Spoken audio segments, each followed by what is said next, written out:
দৰগৰ দলগাঁও সমষ্টিৰ অন্তৰ্গত ধনশিৰি নদীত চলিছে অবৈধ বালি খনন কাৰ্য। নদীখনত দিনে নিশাই জেচিবি ফকলেনেৰে মাটি খনন অব্যাহত।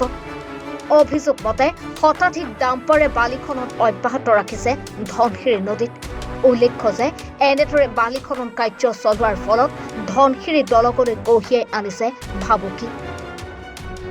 জিঅ' বান্ধ ভাঙি নিৰ্মাণ কৰা হৈছে ডাম্পাৰ অহা যোৱা কৰা ৰাস্তা, যাৰ ফলত নদীখনে গতিপথ সলনি কৰি অন্য দিশলৈ গতি কৰাৰ সম্ভাৱনা।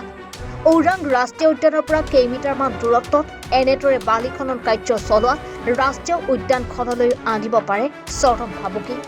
এই ক্ষেত্ৰত DFOজনে জানিও শুনিও চকুমুটাৰ ভাও জুৰিছে বুলি অভিযোগ উত্থাপন হৈছে। পুৱাৰীৰ পৰা সন্ধিয়ালৈ বালি কঢ়িয়া ডাম্পাৰৰ বাবে অহা যোৱা কৰাত অসুবিধাৰ সন্মুখীন হৈছে বিদ্যালয় মহাবিদ্যালয়ৰ ছাত্ৰ ছাত্ৰীসকলে। শীঘ্ৰেই অবৈধ বালি খনন কাৰ্য বন্ধ কৰিবলৈ অসম চৰকাৰৰ ওচৰত দাবী উত্থাপন কৰিছে স্থানীয় সচেতন যুৱকসকলে। ফৰেষ্ট বিভাগৰ যিটো কথাটো কৈ আছে, ফৰেষ্ট বিভাগে মানে কুলেন হাজৰিকা এজন ঠিকাদাৰ, তেখেতৰ নামত মাটি কাটাৰ ইণ্ডিয়ানৰ ওপৰত বেছ কৰি আমাৰ সন্দেহ হৈছে DFO ছাৰে এই ইণ্ডিয়ানৰ ওপৰত মাটি কাটিবলৈ তেখেতক 500 CM বা কিমান CMৰ অৰ্ডাৰ 1000 CMৰ অৰ্ডাৰ দিয়া বুলি আমি শুনা পাইছিলোঁ। কিন্তু এখনতে কি কৰি আছে, সিহঁতে অৰ্ডাৰ পাইছে বুলি দিছোঁ, কিন্তু পোৱাই কেনে কুলেন দাই আকৌ বেলেগ কেইবাকেইজনক মাটিটো খান্দিবৰ কাৰণে দিছিলে।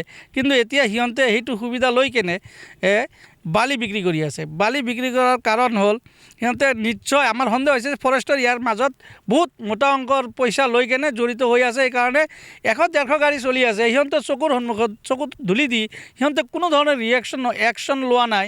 এইটো আমাৰ পূৰা সন্দেহ হৈছে। আৰু জিঅ' প্ৰটেকশ্যনৰ বান্ধ যিটো আছে আমাৰ দলঙৰ পৰা চাওক, আপোনালোকে চাবই পাৰিব যে জিঅ' প্ৰটেকশ্যনৰ বান্ধটো সেইটো যেনেকৈ খান্দি আছে সিহঁতৰ ওচৰত, জিঅ' প্ৰটেকশ্যনৰ বান্ধৰ ওচৰত যেনেকৈ খান্দি আছে, এইটো আমাৰ ব্ৰিজখন যেনেকৈ আছে তেনেকৈ থাকি যাব। কিন্তু নদীটো বেলেগ ফালেদি ওলাই যাব, গতি কৰিব। এই গতি কৰিলে আমাৰ এইখন ব্ৰিজৰ কোনো কামেই নহ'ব। নতুনকৈ আৰু এখন ব্ৰিজ বনোৱাবলৈ গভৰ্ণমেণ্টৰ হ'ব লাগিব। এতিয়া গতিকে আমি অনুৰোধ কৰোঁ গভৰ্ণমেণ্টক বা আমাৰ CM ছাৰক যে আমাক এইটো খনন কাৰ্যটো বন্ধ কৰি, অবৈধ যিটো ইলিগেল হৈ আছে, অবৈধ কাম যিটো হৈ আছে সেইটো বন্ধ কৰি আমাক দলংটো হেফাজত কৰিবলৈ আমাক সুবিধা কৰি দিয়ক। মোৰ নাম আকৰামুল হুছেইন, মোৰ ঘৰ ইয়াতে বাগিজাগাজ। ঘটনাটোত চাওক, প্ৰথম কথা হ'ল দলগাঁৱৰ পৰা শিলবৰী যিটো মাজত এটা ব্ৰিজ আছে, ধনশিৰি ব্ৰিজ বুলি কয়। এই ব্ৰিজটো আপোনালোকে দেখাই দিব, ইয়াতে আছে হা। একচুৱেলি ব্ৰিজটো হৈছে ইফালে, তাৰ লগতে বালু কুঁৱাৰী চলি আছে, অবৈধভাৱে বালু কুঁৱাৰী চলি আছে। এই কুঁৱাৰীৰ না কোনো পাৰ্মিট আছে না কোনো চালান আছে। এইটো আমি জনামতে, আমি যিটো শুনা পাইছোঁ, এইটো কুলেন হাজৰিকাৰ নামত এটা ইয়াৰ মাটিৰ এটা আছে, তাৰ যিটো ছাইডত কাম কৰিব মাটিৰ এটা পাৰ্মিশ্যন আছে বুলি আমি গম পাওঁ। কিন্তু সিহঁতে এইটো বালি লৈ সিহঁতৰ ৱাল দৰং ডিষ্ট্ৰিক্টত সিহঁতে বিক্ৰী কৰি আছে।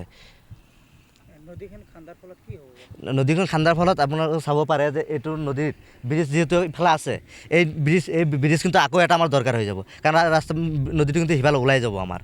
তো গতিকে মই চৰকাৰক এইটোৱে আহ্বান কৰিম যে আমাৰ ব্ৰিজটো বচাই ৰাখিব লাগে। যিহেতু শিলবৰীৰ পৰা শিলবৰী বা আপোনাৰ বৰজাৰ ইফালৰ পৰা প্ৰায় 10,000 ছাত্ৰ আহে, 10,000 ষ্টুডেণ্ট আহে আমাৰ কোপাৰেটিভ বল্লভাই খাৰপিটি হাই কলেজত, KGB স্কুলত প্ৰায় 10,000 মান ল'ৰা ছোৱালী আহে। এইটো ওৰাং ফৰেষ্টৰ যোৱা ৰাস্তা। এইটো আমি বহুত একচুৱেলি ভুগিছোঁ। আমাৰ যিহেতু ইয়াতে আমাৰ নাৰাইজা, বাগিজাগাজ, আপোনাৰ ঘিলাদাৰী এইখিনি গাঁও আমাৰ নহ'লে নদীয়ে কিন্তু উঠাই লৈ যাব। তো সেইকাৰণে মই চৰকাৰক ভাৰ অনুৰোধ জনাইছোঁ যে আমাৰ কমচে কম এই গাঁওখিনিৰ চাই, কমচে কম এই মানুহখিনিৰ অলপ চাই হ'লেও আমাৰ এইটো কুঁৱাৰীটো বন্ধ হ'ব লাগে। এইটো একচুৱেলি বোলে কুলেন হাজৰিকাৰ নামত আছে, এই মাটিৰ পাৰ্মিট আছে, কিন্তু একচুৱেলি বালি খান্দি আছে, বালি খান্দি সিহঁতে বিক্ৰী কৰি আছে। একচুৱেলি আমি জনামতে ডিভু ইয়াত জড়িত হৈ আছে, এটা মোটা অংকৰ ধন লৈ ডিভু এইটোত জড়িত হৈ আছে। দলগাঁৱৰ পৰা ব্যুৰো ৰিপৰ্ট, এনি ভাৰত 24।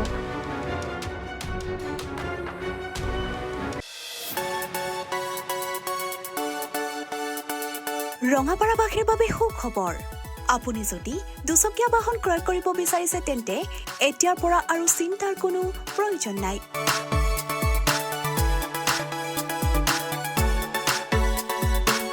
আপুনিও আহিব পাৰে DBP associate Bajaj two wheeler ডিলাৰলৈ।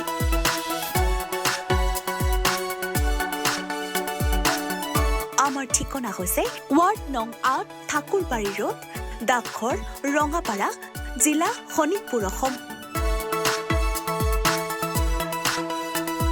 আমাৰ যোগাযোগ নম্বৰ হৈছে 9435707133 আৰু 9707967285।